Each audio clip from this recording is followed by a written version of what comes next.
Bab 841. Chen Ye mendengarkan perkenalan Ji King, dan melirik penasaran ke arah tangga yang terbentang dari kaki gunung hingga puncak gunung. Tangga itu vertikal dan horizontal, meskipun jaraknya sangat jauh, tetapi rasa paksaan juga sangat kuat. Itu lebih seperti ada sepasang mata yang menatap Chen Ye dari kedalaman. Mengancam. Dingin. Haus darah. Apakah ini satu-satunya pilihan? Chen Ye bertanya. Ji King mengangguk, ya, kecuali jika Anda bersedia meminta maaf kepada Tuan Jingsui. Chen Ye, meskipun aku meremehkan dan bahkan tidak menyukai perilaku jahat Tuan Jingsui, aturan Kunlun seperti ini, dan Tuan Jingsui memiliki hak yang cukup untuk berbicara di tempat yang jauh ini. Jika Anda menyinggung perasaannya, itu akan sangat merepotkan, dan bahkan mungkin ada banyak sekte dan kekuatan yang ingin menggerakkan Anda. Kunlun Su adalah seorang kultivator yang tercela dan tidak tahu malu. Untuk menyenangkan seseorang, dia akan melakukan apa saja. Mendengar pengingat Ji King, Chen Ye tidak berbicara. Dia tidak punya pilihan. Pada saat ini, suara dingin Tuan Jingsui terdengar dari belakang. Ji King, tidakkah kamu ingin melangkah ke kolam pencucian naga? Jangan kembali ke posisi semula. Ji King, kamu harus sangat jelas bahwa bakatmu tidak ada bandingannya dengan akar fana anak ini. Kamu sama sekali bukan orang yang sama. Aku menyarankan kamu untuk menyerahkan anak ini lebih awal. Anak ini mungkin tidak dapat mendukung bahkan 1 tahun. Lulus. Sikap dingin Tuan Jingsui untuk melihat Chen Ye menjadi semakin kuat. Tidak peduli apa, dia pasti akan mendapatkan binatang itu di tangan Chen Ye. Sayangnya, tidak sekarang. Statusnya mulia jika dia dirampok di depan begitu banyak murid sekte. Apa yang akan dipikirkan oleh seluruh orang Kunlun Su tentang dia? Ketika kolam pencucian naga selesai, dia secara alami akan memiliki cara untuk membuat semut yang tidak tahu bagaimana hidup atau mati ini dengan patuh mengirim binatang roh kepadanya. Ji King melirik Chen Ye dan menghela nafas, lalu kembali ke aperture. Tuan Jingsui mengangguk puas, dan matanya tertuju pada Qiyu Lao Cheng, Jue Wuzong. Qiyu Lao Cheng, sebagai wasit, kamu dianggap sebagai talenta muda, jadi kuota Chen Ye akan digantikan olehmu. Qiyu Luosheng tertegun sejenak, dan kemudian ekspresi ekstasi muncul di wajahnya. Dia dengan cepat berlutut di depan Tuan Jingsui dan berkata dengan hormat, "Terima kasih, Tuan Jingsui, saya pasti tidak akan mengecewakan Anda." 10 orang kembali.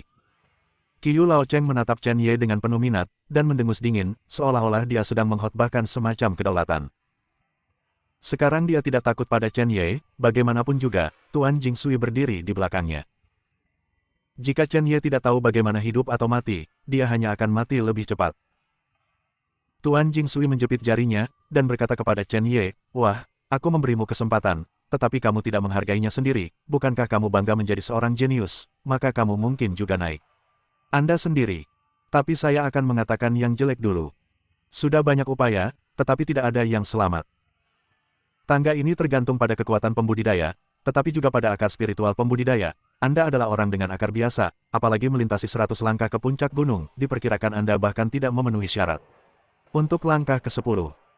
Orang bodoh benar-benar berpikir ada harapan."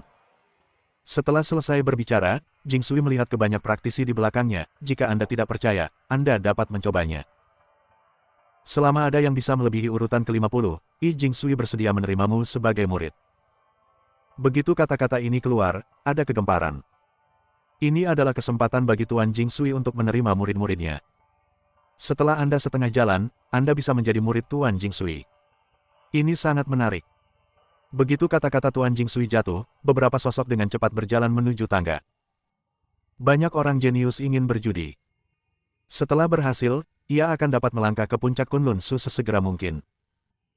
Tapi hanya dalam beberapa detik, ada teriakan dari atas tangga. Dalam embusan angin, sesosok terlihat dan terlempar keluar dari tangga. Ledakan! Ledakan!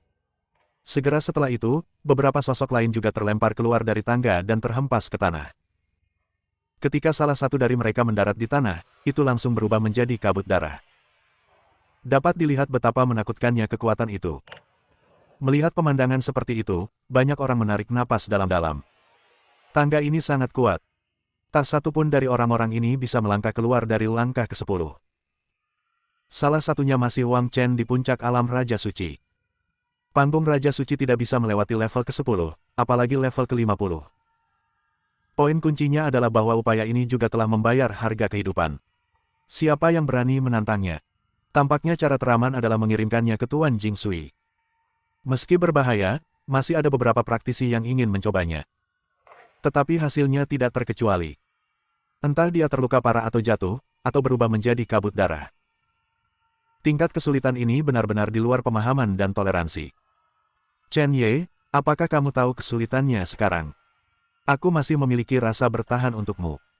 Jika kamu meminta maaf dan memberiku barang-barang di tanganmu, aku bisa melepaskan masa lalu. Ini adalah kesempatan terakhirku untukmu. Dan satu-satunya kesempatanmu. Begitu kata-kata ini keluar, ada kegemparan. Tidak ada yang mengira bahwa Tuan Jingsui akan bersedia berkompromi lagi dan lagi untuk Chen Ye. Mengapa kesempatan seperti itu datang ke kepala Chen Ye? Aku juga mengatakannya untuk terakhir kalinya, kamu ingin menjadi tuanku, kamu tidak memiliki kualifikasi ini, dan jika kamu menginginkan Xiao Huang, kamu bahkan kurang memenuhi syarat. Tidak ada jejak kehangatan dalam kata-kata itu, dan wajah Tuan Jingsui bahkan lebih mengerikan. Melihat bahwa Chen Ye begitu bodoh, Qiu Laocheng dari Jue Wuzong mendekati Tuan Jingsui dan berkata kepada Chen Ye yang berani. Kamu lelah hidup. Saya benar-benar berpikir bahwa jika kamu membunuh beberapa orang, kamu tidak akan terkalahkan. Di dunia, jika Anda memiliki kepercayaan diri, mungkin ingin menyeberangi 100 langkah. Daripada berdebat di sini. Tidak peduli seberapa banyak kamu berbohong, kamu tidak dapat mengubah fakta bahwa kamu adalah sampah yang fana. Kata-kata itu jatuh, dan di atas tangga, seseorang berubah menjadi kabut darah lagi. Tidak ada yang berani melangkah lebih jauh. Bahkan jika seorang pria muda dengan nafas yang mengerikan telah mencapai lantai 19, dia akhirnya mundur. Wajahnya pucat, seluruh tubuhnya berkeringat, dan dia bahkan duduk di tanah.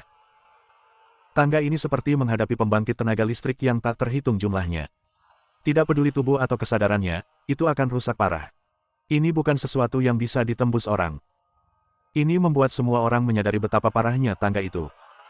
Ini membuat banyak orang merasa putus asa. Duan Huayan, Dewa Medis, berjalan dengan tenang ke sisi Chen Ye, menepuk bahu Chen Ye, dan menghibur, Guru, mari kita kembali, tidak apa-apa jika kita tidak pergi ke kolam pencucian naga, agar Guru tahu. Rahasia Kunlunsu, saya akan membawa Anda pergi mencari peluang. Tepat ketika Chen Ye hendak berbicara, Qiu Laocheng memutar matanya, memikirkan sesuatu, dan dengan cepat meninggalkan celah, dan berkata kepada Tuan Jingsui, Tuan Jingsui, tunggu saya selama beberapa menit, saya punya cara, aku akan membuat pemborosan ini meminta maaf padamu. Qiu Luosheng sedang berjudi. Jika rencana dalam pikirannya berhasil, itu pasti akan membuat Tuan Jingsui memiliki niat baik yang tak terbatas terhadapnya. Bahkan mungkin menerima diri Anda sebagai murid. Meskipun Tuan Jingsui bingung, dia masih mengangguk. Bab 842. Kemudian, Qiu Laocheng berdiri dan berjalan menuju Chen Ye. Segera, dia berhenti dan berjalan berdampingan dengan Chen Ye. Dia menoleh, melirik Chen Ye dengan jijik, dan berkata, sampah kecil, apakah kamu berani bertaruh denganku? Apakah kamu tidak cukup arogan untuk mengatakan bahwa Tuan Jingsui tidak memenuhi syarat? Saya ingin melihat apakah kamu memenuhi syarat. Chen Ye melirik Qiu Laocheng dengan dingin, tetapi tidak berbicara. Melihat Chen Ye tidak menjawab, Qiu Luosheng berkata, hanya sedikit, kamu dapat mendengar apa yang aku katakan. Kamu bersedia menerima tantangan. Kenapa aku harus menerima tantanganmu? Siapa kamu? Chen Ye membalas. Qiu Laocheng sedikit tidak berdaya ketika dia melihat bahwa Chen Ye tidak bermain kartu sesuai dengan rutinitas sama sekali, tetapi dia masih berkata, kamu sekarang diusir oleh Tuan Jingsui, tangga ini adalah satu-satunya caramu untuk mencuci kolam naga. Jika Anda seorang pria, blokir saja dengan saya. Bagaimana dengan yang terakhir, lihat siapa yang bisa melangkah lebih jauh. Jika saya menang, Anda akan mengorbankan binatang roh di tangan Anda. Dan minta maaf kepada Tuan Jingsui. Jika saya kalah, lakukan apa yang Anda inginkan. Jika Anda seorang pria, bertaruhlah melawan saya. Metode agresif diperkirakan paling berguna, dan anak ini pasti akan menerimanya. Ji Siking tahu apa yang dimaksud Qiu Laocheng, dan berkata dengan cepat, Chen Ye, kamu tidak perlu bertaruh dengannya. Tangga juga tergantung pada bakat, Chen Ye memiliki peluang, tetapi dalam hal bakat dan fisik, dia jelas bukan lawan Qiu Laocheng. Bagaimanapun, bertahun-tahun yang lalu, Qiu Laocheng adalah salah satu anak muda berbakat terbaik di Kunlunsu. Dengan akar spiritual yang langka. Sekte yang tak terhitung jumlahnya berjuang untuknya. Duan Huayan juga membujuk, Guru, tidak perlu menerima perjudian semacam ini, mari kita kembali ke puncak Qingxuan. Chen Ye melirik tangga, matanya bersinar dengan tekad, dan kemudian tiba-tiba berkata kepada Qiu Luosheng, "Oke, aku berjanji, tapi aku punya permintaan, jika kamu kalah, berlutut di depanku, lalu bagaimana dengan sampah?" Dan Tian. Qiu Luosheng terkejut, menggertakkan giginya dan setuju, "Oke. Tangga ini bukan formasi itu, pria di lenganmu tidak bisa membantumu. Dia benar-benar tidak bisa kalah. Apakah itu bakat, nadi spiritual, atau kultivasi, dia jauh melampaui Chen Ye. Satu-satunya hal yang kuat di Chen Ye adalah pria di lengannya. Orang ini tidak berguna di tangga, jadi apa Chen Ye?" "Oke, aku berjanji padamu." Chen Ye mengangguk. Qiu Laocheng sangat gembira dan mengambil langkah maju, momentum seluruh tubuhnya mulai meningkat terus-menerus. Sangat menakutkan. Pasang mata yang tak terhitung jumlahnya menatapnya, Qiu Laocheng sangat menikmati perasaan ini. Tampaknya dia adalah keberadaan yang paling mempesona di sini. Melangkah keluar. Langkah 2. Langkah 10. Qiu Laocheng telah mencapai lantai 10 dengan seruan orang banyak. Dia tidak berhenti. Segera hadir di lantai 20. Ya Tuhan, Qiu Luosheng benar-benar telah menaiki tangga lantai 20. Seperti yang diharapkan dari jenius top Qiu Laocheng saat itu. Kalau saja aku bisa memiliki setengah dari basis kultivasinya. Ada gelombang pujian untuk Qiu Luosheng di bawah. Lagi pula, tidak ada yang pernah melangkah ke lantai 20. Intinya adalah, apakah 20 lapisan ini adalah batas Qiu Laocheng? Ini adalah keraguan terbesar di benak setiap orang. Apa lantai 20? Qiu Laocheng meletakkan tangannya di belakang punggungnya, berpura-pura menjadi pria yang kuat, dan terus bergerak maju. Tapi segera, ekspresi santainya hilang. Agak serius. Tekanan tak berujung membuatnya sedikit terengah-engah. Seni bela diri yang ekstrim. Napas Qiu Luosheng terus meningkat, sangat kuat. Setiap langkah yang Anda ambil, bahkan tangganya sedikit bergetar. Angin dingin yang tak terhitung jumlahnya menyapu mereka berdua, meniup pakaian Qiu Laocheng, matanya tegas, seolah-olah dia mengendalikan segalanya. Ya Tuhan, Qiu Laocheng ini sangat kuat, dia sebenarnya ada di lantai 25. Kerumunan itu ngeri. Bahkan Ji Siqing memandang Qiu Luosheng agak tinggi. Harus dikatakan bahwa di antara orang-orang yang dia kenal, bakat Qiu Luosheng dapat berada di peringkat 10 besar. Jika saya mendapatkan lebih banyak peluang, saya akan merasa bahwa itu adalah keberadaan partai yang sangat kuat di Kunlun Su di masa depan. Namun, dia hampir mencapai batasnya. Jika dia melangkah lebih jauh, itu akan sangat berbahaya. Meskipun Qiu Laocheng merasa tidak nyaman, dia melupakan segalanya ketika dia mendengar pujian dari bawah. Dia mencibir, "Aku akan melangkah ke lantai 50. Melangkah keluar." Tetapi ketika dia berada di lantai 28, dia tiba-tiba memuntahkan seteguk darah. Darahnya mengejutkan, dan wajahnya pucat. Luka parah. Dia tahu betul bahwa dia tidak bisa bergerak maju. Tangga lantai 28. Ini sudah sangat menakutkan. Ini rekor untuk tahun ini. Saya khawatir tidak ada yang bisa menaiki tangga lantai 30 hari ini. Bagaimanapun, Qiu Luosheng telah melakukan yang terbaik. Meskipun Qiu Laocheng terluka, tidak ada yang menyalahkannya. Bagaimanapun, hasil Qiu Luosheng jauh di belakang tempat kedua. Seorang jenius yang memang layak. Bakat ini diakui oleh tangga. Qiu Luosheng ini tidak buruk di antara kelompok generasi muda ini. Meskipun dia belum melangkah ke urutan ke-50, dia jauh melampaui sebagian besar jenius. Tuan Jingsui menyentuh janggutnya, dan senyum muncul di sudut mulutnya, dia sangat puas dengan penampilan Qiu Laocheng. Qiu Laocheng secara alami memperhatikan senyum Tuan Jingsui. Dia sedikit bersemangat. Berdiri di anak tangga 28, dia tiba-tiba mengulurkan tangannya, menunjuk ke Chen Ye, dan berkata-kata demi kata, "Sampah kecil, giliranmu sekarang." Tentu saja, kamu dapat memilih untuk menyerah, aku tidak akan menyalahkanmu. Begitu kata-kata ini keluar, mata yang tak terhitung jumlahnya beralih ke pemuda lemah di kaki gunung. Wajah pemuda itu tanpa ekspresi, tetapi di mata semua orang, itu sangat rumit. Lagi pula, sebelum Tuan Jingsui datang, dia menghancurkan segalanya dengan cara mutlak.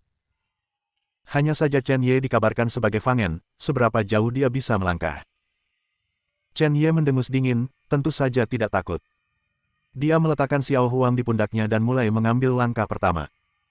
Begitu dia melangkah keluar, Chen Ye merasakan gelombang udara yang ganas datang. Itu mengenai tubuh dan kesadarannya. Bahkan ada saat ketika dia merasa bahwa dia sangat menghina. Kecil seperti debu. Chen Ye mengambil beberapa langkah lagi dan datang ke lantai 10. Lantai 10 adalah daerah aliran sungai, pada saat ini, tampaknya gunung raksasa yang tak terhitung jumlahnya menimpa bahunya. Dia tampak pucat. Tapi itu tidak berdampak banyak. Datang lagi. Chen Ye meraung, Jiu Tian Xuan Yang Jue berbalik, dan energi sejati dantian berkumpul di seluruh tubuhnya, seolah membentuk penghalang emas. Chen Ye mengambil beberapa langkah lagi. Dia ingin Qiu Lao Cheng melihat siapa yang benar-benar sia-sia. Apakah tempat ini mengandalkan bakat dan akar spiritual? Apakah dia tidak sama sekali? Konyol. Guru besar pemakaman reinkarnasi mengatakan bahwa alasan mengapa akar spiritualnya adalah akar fana adalah karena semua instrumen di Huaxia dan bahkan Kunlun tidak memenuhi syarat untuk diuji. Itu tidak cocok. Dengan dukungan penghalang, Chen Ye telah mencapai lantai 15. Ketika Chen Ye hendak melangkah ke lantai 16, penghalang yang menyebalkan itu tiba-tiba hancur. Dia tidak bisa lagi mengandalkan energi yang menyebalkan untuk melangkah lebih jauh. Bab 843. Melihat adegan ini, Qiu Lao Cheng tersenyum muram. Wah, jika kamu tidak tahan, jangan memaksa. Sampah yang berubah menjadi kabut darah barusan memiliki efek peringatan.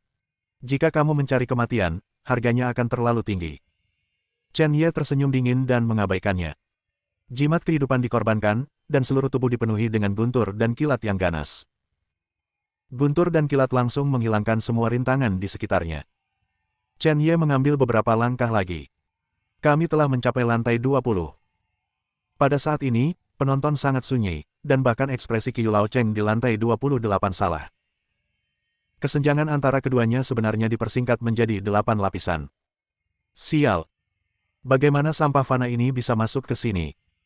Pada saat ini, Chen Ye bergerak lagi. Kali ini, ada api yang tak terpadamkan di antara alisnya. Api yang tak terpadamkan menyelimuti seluruh tubuh, langsung menolak semua paksaan. Chen Ye berjalan selangkah demi selangkah. Meskipun tidak begitu malu, Chen Ye jelas merasa bahwa satu demi satu kekuatan bergegas ke arahnya. Wajahnya pucat, seluruh tubuhnya basah kuyup, dan dia hanya bisa memuntahkan seteguk darah. Qiu Lao Cheng tidak menyangka Chen Ye menjadi begitu gila.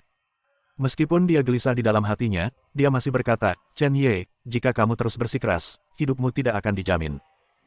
Jika kamu bisa masuk ke sini, kamu sudah sangat bagus. Jangan dikubur dengan sia-sia. Masa depanmu. Gulungan. Pembuluh darah Chen Ye meledak, meraung, dan mengambil beberapa langkah lagi. Dalam beberapa detik, Chen Ye benar-benar datang ke lantai 28. Berdampingan dengan Qiu Ruosheng. Pakaian di tubuh Chen Ye tidak tahan dengan kekuatan tangga ini, dan sedikit hancur. Bagaimana bisa? Seru Qiu Luosheng, dengan kengerian yang mendalam di matanya. Sia-sia, kualifikasi apa yang dia miliki untuk sejajar dengannya? Sebelum dia bisa bereaksi, Chen Ye mengambil 2 langkah lagi. Kedua langkah ini langsung membawa Chen Ye ke lantai 30. Pada saat ini, Chen Ye tidak hanya dibanjiri petir dan api, tetapi juga memancarkan aura pembunuh yang menghalangi. Aura pembunuh ini membuat seluruh dunia menjadi dingin. Orang gila. Benar-benar gila. Tetapi para penonton di bawah panggung meledak. Penampilan Chen Ye tidak diragukan lagi memicu badai. Seseorang dari akar fana, benar-benar menyeberang ke lantai 30. Mungkinkah bakat dan kekuatan Chen Ye jauh melampaui Qiu Luosheng? Bagaimana ini mungkin? Banyak orang bahkan menggosok mata mereka lebih suka salah lihat daripada percaya. Mata indah Ji Siking di atas lubang di kejauhan berangsur-angsur berubah dari khawatir menjadi penasaran. Hari ini, Chen Ye memberinya terlalu banyak kejutan. Kejutan itu jauh di luar pemahamannya. Ia pun penasaran, dari mana datangnya peluang dan kekuatan tersebut. Selama 5 tahun Chen Ye di Kunlun Su, kultivasinya tidak buruk, tetapi titik awalnya terlalu rendah. Secara logis, melangkah ke alam Ascension Immortal dianggap melawan langit. Tapi sejak Chen Ye pergi ke Huaxia, di mana energi spiritualnya tipis, dia menjadi lebih menakutkan. Seolah-olah ada 2 tangan yang mendorong Chen Ye dengan paksa untuk menginjak jalan yang kuat. Duan Huayan dari Sekte Dewa Medis seharusnya tidak memiliki kemampuan ini. Mungkinkah Chen Ye telah ditunjuk oleh kekuatan tertentu? Pada saat yang sama, ada satu orang yang wajahnya benar-benar gelap, yang sangat jelek. Tuan Jingsui menatap Chen Ye pada urutan ke-30, tinjunya mengepal. Dia berpikir bahwa Qiu Lao Cheng dapat melakukan sesuatu, tetapi dia tidak menyangka bahwa pada akhirnya, Qiu Laocheng menjadi batu loncatan Chen Ye. Sampah seperti itu, tak tahu malu. Ada tatapan membunuh di matanya. Meskipun Chen Ye tidak menyeberang ke puncak gunung, satu hal yang pasti. Bakat Chen Ye telah melampaui sebagian besar bakat muda, dan anak ini tidak dapat dibiarkan tumbuh lagi. Kalau tidak, itu jelas merupakan ancaman baginya. Pada saat ini, Chen Ye tidak terus berjalan, dan matanya yang dingin tertuju pada Qiu Laocheng. Qiu Laocheng, mau mengaku kalah.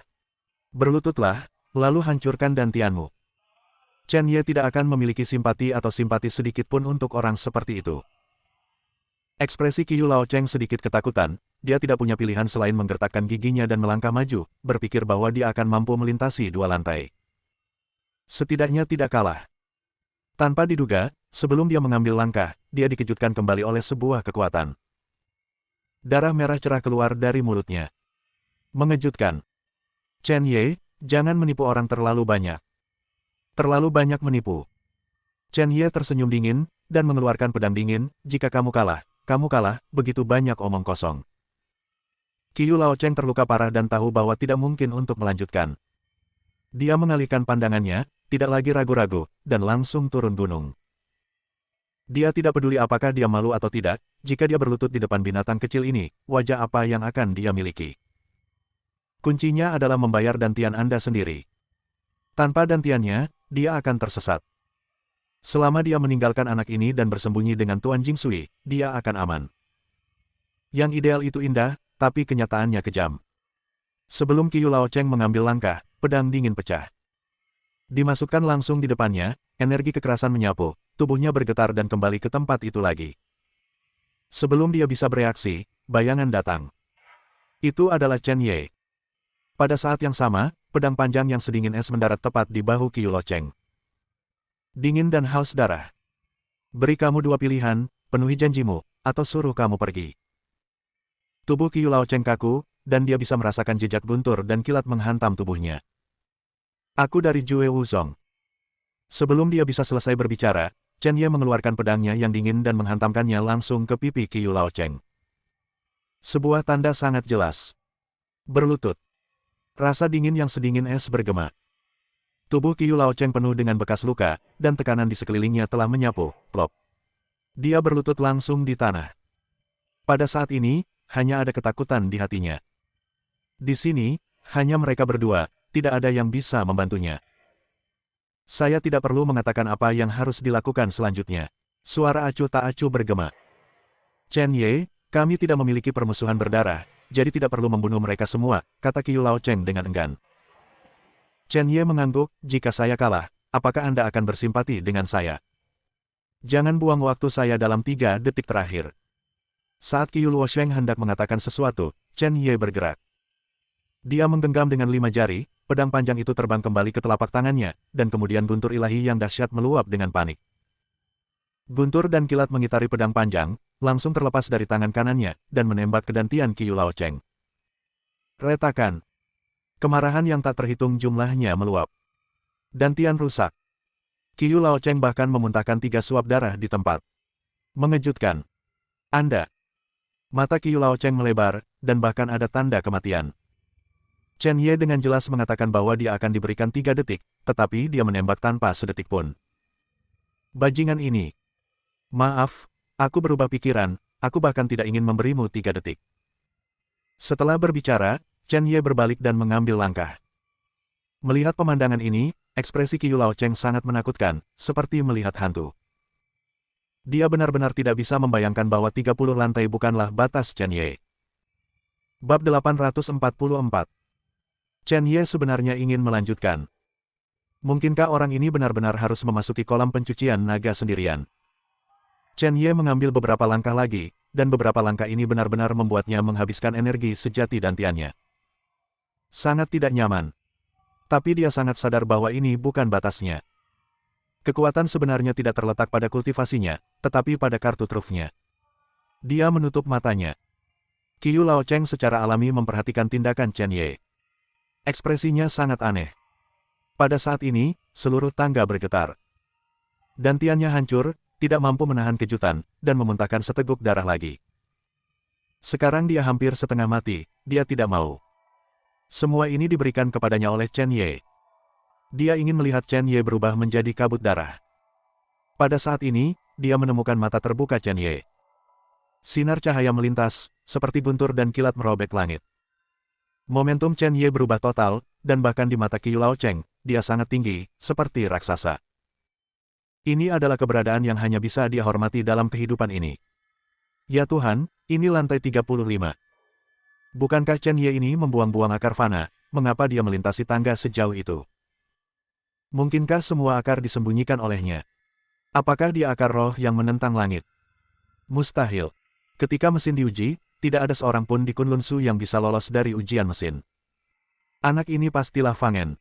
Adapun mengapa ini terjadi, kemungkinan besar dia mendapat kesempatan secara tidak sengaja. Jika kita mendapatkan rahasia ini, kita hanya akan lebih kuat darinya. Lihat, Chen Ye masih berjalan. Melihat Chen Ye melangkah lebih jauh, di alun-alun, dia berseru lagi. Tidak masalah apakah Chen Ye fana atau tidak, semua orang ingin tahu di mana batas Chen Ye. Mustahil. Sebuah ilusi. Itu pasti ilusi. Bagaimana bisa binatang kecil ini pergi sejauh ini? Mungkinkah bakatku, Qiu Lao Cheng, lebih buruk dari binatang kecil ini?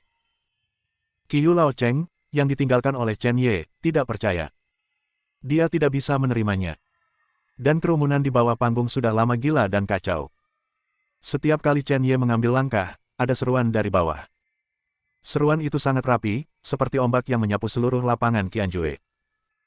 Di mata mereka, Chen Ye adalah putra kaisar yang tak tertandingi.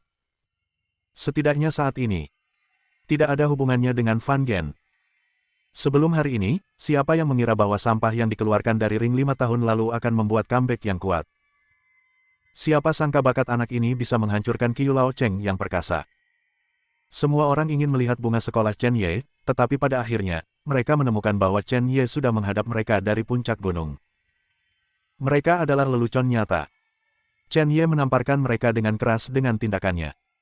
Dengan marah. Tuan Jingsui tidak memiliki ekspresi apapun, matanya sedikit menyipit, meskipun dia tidak mengakuinya, tetapi masih berkata, saya masih meremehkan anak ini. Aku hanya tidak tahu bagaimana seorang Fangen bisa menahan tekanan ini. Mungkinkah anak ini memiliki beberapa rahasia? Harus begitu. Tuan Jingsui tidak percaya bahwa Fangen Weis memiliki bakat. Pasti ada harta di Chen Ye. Dia dan Chen Ye telah benar-benar merobek wajah mereka, dan dia secara alami tidak berniat untuk membiarkan Chen Ye terus hidup. Mungkin setelah mencuci kolam naga, dia akan secara permanen menghapus orang ini dari Kunlun Su. Dia memiliki kualifikasi ini. Karena mereka adalah musuh, dia tidak akan pernah membiarkan Chen Ye terus bersinar. Pada saat ini, Tuan Jingsui menatap Chen Ye, dan niat membunuh di matanya sangat dingin. Adegan ini ditemukan oleh Ji Siking. Ji Siking sedikit khawatir tentang Chen Ye. Sulit baginya untuk menghentikan Tuan Jingsui. Sepertinya setelah hari ini, Chen Ye akan diminta untuk segera pergi dari sini. Dia memutuskan. Dan saat ini, teka-teki Chen Ye penuh dengan darah, dan dia menjadi sangat sulit selangkah demi selangkah. Saat melangkah ke langkah ke-40, tubuh Chen Ye bergetar. Ini adalah batasnya. Dia bisa dengan jelas merasakan gunung paksaan yang menghancurkan segala sesuatu tentang dirinya. Hampir menghancurkannya. Sarana yang dia miliki telah digunakan. Api yang tak terpadamkan, guntur ilahi, dan bahkan kekuatan naga darah juga digunakan. Hampir tidak mungkin untuk melangkah ke tempat lain. Chen Ye tidak punya pilihan selain menahan rasa sakit di tubuhnya, mengatupkan giginya. Dia mengambil langkah lain, tetapi akhirnya mundur. Meludahkan seteguk darah merah. Mengejutkan. Dia melihat ke puncak gunung yang jauh dan sangat dekat, dan dia merasakan ketidakberdayaan di hatinya. Apa yang harus dilakukan? Mungkinkah kolam naga pencucian benar-benar tidak ada hubungannya denganku? Pada saat ini, Xiao Huang di bahunya terbangun dari tidurnya. Itu menggosok bola matanya, melihat sekeliling, dan tiba-tiba ada sedikit kejutan di matanya. Ini seperti melihat sesuatu yang lesat. Detik berikutnya, sesuatu yang aneh terjadi. Xiao Huang membuka mulutnya, dan Chen Ye menemukan bahwa tekanan di sekitarnya telah benar-benar hilang. Matanya ngeri, dia menatap Xiao Huang, dan langsung mengerti sesuatu. Xiao Huang tidak takut pada paksaan. Pemaksaan ini secara alami bukan apa-apa. Bahkan, dia merasa bahwa Xiao Huang saat ini benar-benar memakan paksaan yang ditinggalkan oleh kekuatan besar ini. Itu bahkan memiliki cahaya redup di atasnya.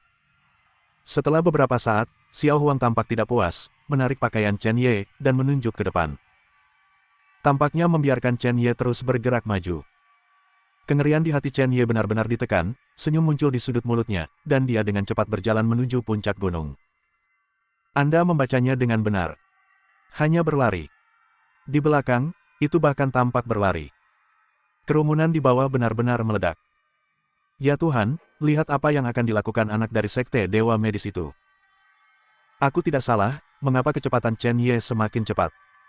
Seolah-olah paksaan tangga tidak berpengaruh padanya sama sekali. Lihat, bagaimana dia tampak seperti orang yang baik-baik saja. Brengsek, dia benar-benar lari. Rumput. Di atas tangga, angin menari. Chen Ye adalah pasangan yang kuat. Tangga adalah mainan di matanya. Dan di bawah tangga, kerumunan itu melonjak, dan mata masing-masing melebar, seperti hantu. Tidak ada yang akan membayangkan bahwa Chen Ye akan lari.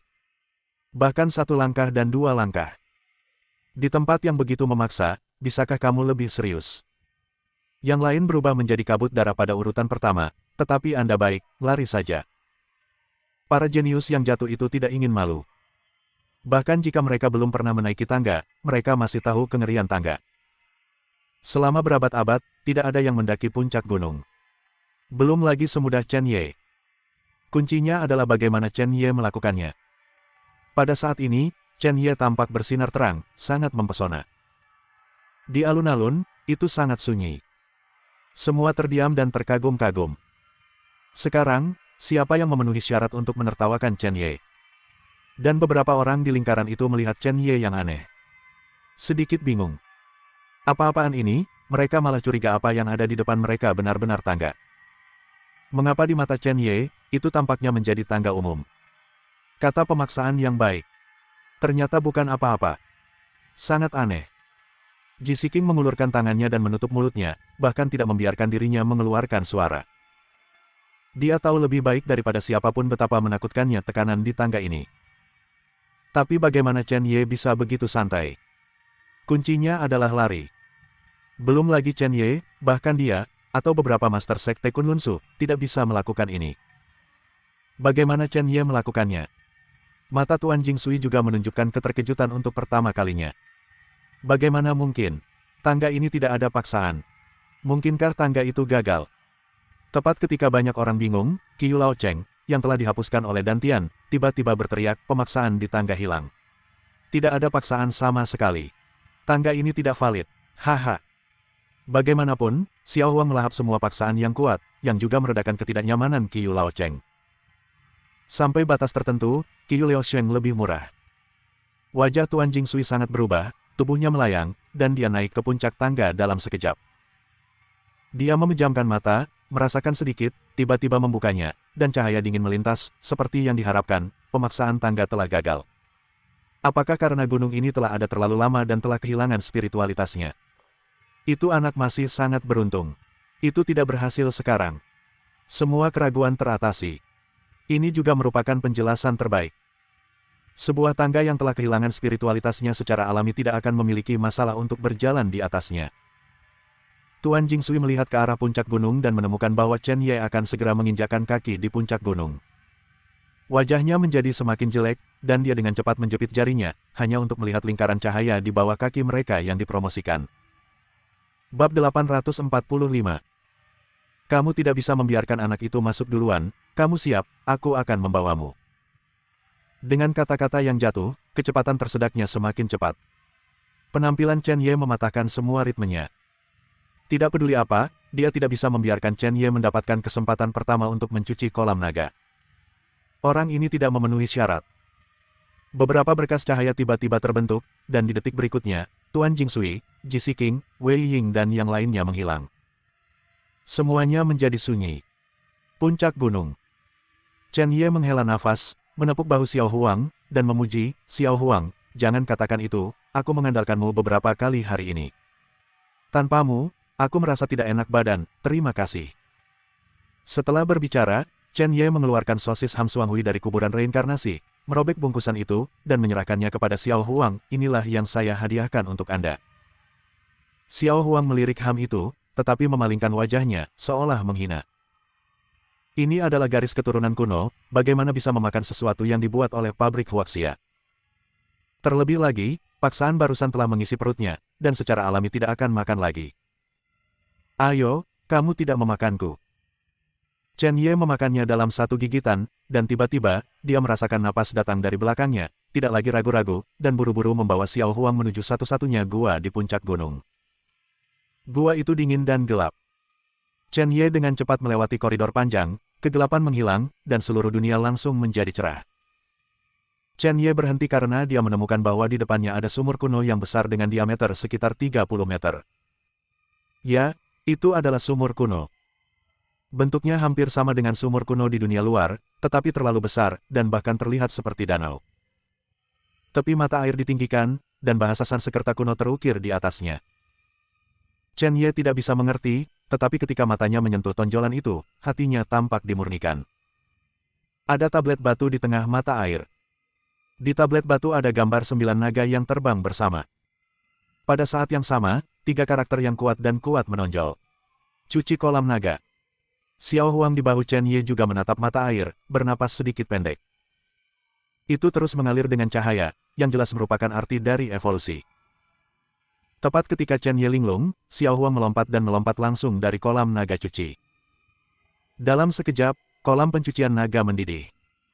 Pergi dan ambil kolam pencucian naga. Tiba-tiba, suara Tuan Jingsui terdengar di luar.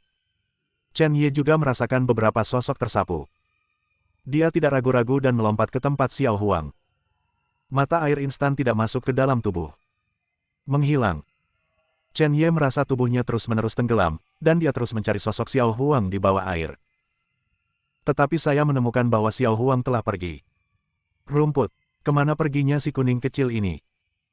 Kolam naga pencucian terlalu dalam, dan tidak ada Xiao Huang di permukaan, jadi Chen Ye hanya bisa menyelam ke dasar air untuk menemukannya. Mencuci kolam naga memiliki peluang tertinggi, tetapi juga mewakili bahaya. Chen Ye sudah menganggap Xiao Huang sebagai teman dan mitra, dan tentu saja dia tidak ingin Xiao Huang mengalami kecelakaan. Chen Ye terus berenang menuju kedalaman, dan ingin berteriak kepada Xiao Huang beberapa kali, tetapi suaranya akhirnya ditutup-tutupi, dan mata air yang tak terhitung jumlahnya menelannya. Di kolam naga cuci, Ji Siking, Wei Ying, dan yang lainnya melompat turun satu demi satu. Mereka tidak tenggelam di bawah kolam pencucian naga, tetapi duduk bersila dan tergantung. Mata air yang sangat kuat datang, dan pusaran terbentuk di sekitar mereka. Ji Siking memiliki pusaran air terbesar, diikuti oleh Wei Ying dan seorang pemuda lain yang mengenakan jubah Tao, sisanya memiliki pusaran air kecil. Tuan Jingsui berdiri di tepi kolam pencucian naga, dengan tangan di belakangnya, dan matanya yang dingin melihat sekeliling. Tetapi menemukan bahwa Chen Ye dan binatang roh itu telah pergi. Bagaimana mungkin? Mereka jelas baru saja masuk. Mata Tuan Jingsui suram dan dingin, dan kesadaran spiritualnya terus berkembang bahkan jauh ke dalam kolam pencucian naga, masih tidak ada gerakan. Aneh. Ji Siking dan Wei Ying juga terus memperhatikan sekeliling mereka, mencari Chen Ye, tetapi tidak ada berita. Chen Ye seperti menguap dari dunia. Kolam pencucian naga pernah menjadi tempat monster liar minum air. Dikatakan bahwa naga telah tinggal di sini selama ribuan tahun, dan air di kolam telah berubah. Ini sangat spiritual bagi para praktisi. Bahkan kolam pencucian naga berisi banyak teknik dan pengalaman kultivasi yang kuat. Jika Anda merasakannya dengan baik, Anda pasti akan mendapatkan banyak. Juga, kolam pencucian naga melambangkan peluang, tetapi juga bahaya. Mata air di dalamnya penuh dengan bahaya, seperti magma, awan petir, air yang sangat dingin, dan lautan pedang. Tingkat bahayanya akan bervariasi dengan kehadiran Anda. Latihan kekuatan terus meningkat. Setelah Anda tidak tahan, keluarlah tepat waktu, jika tidak, Anda akan tinggal di dalamnya selamanya. Ini bukan ancaman. Harap perhatikan itu. Anda memiliki 3 hari lagi. Selama bertahun-tahun, hanya selusin orang yang bertahan selama 2 hari, dan hampir tidak ada yang bertahan selama 3 hari sepenuhnya. Saya di luar sana, hubungi saya untuk apa saja. Setelah berbicara, Tuan Jingsui pergi keluar. Karena tidak ada Chen Ye di kolam naga cuci, itu pasti di luar. Tepat pada saat tidak ada orang di sana, saya mencoba untuk menyingkirkan anak ini. Dan saat ini, 100 meter di bawah kolam cuci naga, Tanpa dasar. Wajah Chen Ye sedikit memerah, meskipun praktisi tidak takut air yang dalam, juga tidak nyaman untuk tinggal di dalamnya untuk waktu yang lama. Jika Anda tidak dapat menemukan Xiao Huang lagi, itu akan merepotkan. Tiba-tiba, Chen Ye merasakan sesuatu, dan sesuatu yang aneh keluar dari tubuhnya, dan naga itu meraung. Ngomong-ngomong, ini adalah kolam pencucian naga. Hantu naga darah di tubuhnya juga terkait dengan naga. Kolam pencucian naga ini secara alami adalah wilayahnya. Tanpa ragu-ragu, Chen Ye melepaskan hantu naga darah di tubuhnya. Dalam sekejap, lampu merah keluar dari tubuh, dan raungan naga besar membuat kolam naga cuci berguling lagi.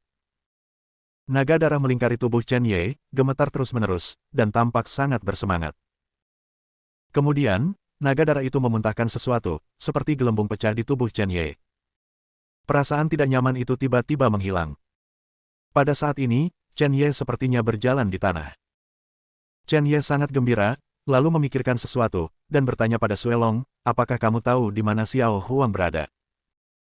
Kepala naga darah itu dengan ringan mengetuk, dan ia bergegas menuju selatan dalam sekejap. Chen Ye mengikuti, dan dia menemukan bahwa tidak hanya tubuhnya lebih ringan di bawah air, tetapi bahkan lebih mudah untuk memadatkan dantiannya. Semenit kemudian, naga darah itu berhenti. Chen Ye benar-benar menemukan dirinya di istana bawah laut. Hanya saja istana telah runtuh, dan hanya reruntuhan yang tersisa. Tidak ada kemakmuran di masa lalu. Di mana Xiao Huang? Chen Ye menoleh dan bertanya, tetapi ternyata mata naga darah itu menatap ke satu arah. Ada arai besar di sana. Formasi kuno. Mata formasi terdiri dari 6 tulang binatang. Kerangkanya sangat besar, bahkan jika itu hanya tulang, itu membuat Chen Ye merasa sedikit takut. Ini pasti binatang purba. Mengapa binatang purba kunci muncul di sini? Dan apakah itu direduksi menjadi mata? Apa artinya ini? Tepat ketika Chen Ye bingung, ada benda berbulu di tengah formasi, dan sinar cahaya berwarna-warni berkedip. Raungan rendah terus terdengar. Ini Xiao Huang. Kunci Xiao Huang menunjukkan rasa sakit di wajahnya. Sangat mengerikan.